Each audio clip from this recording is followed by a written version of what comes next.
Wait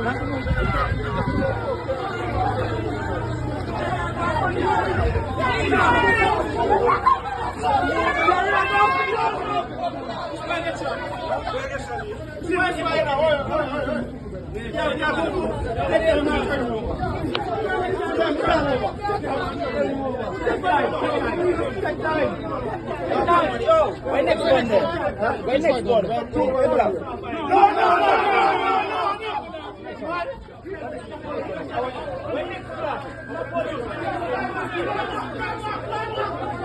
Yeah, them super.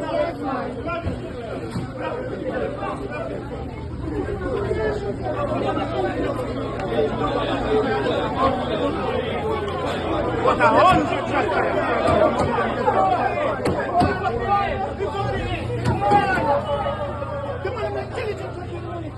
Huh?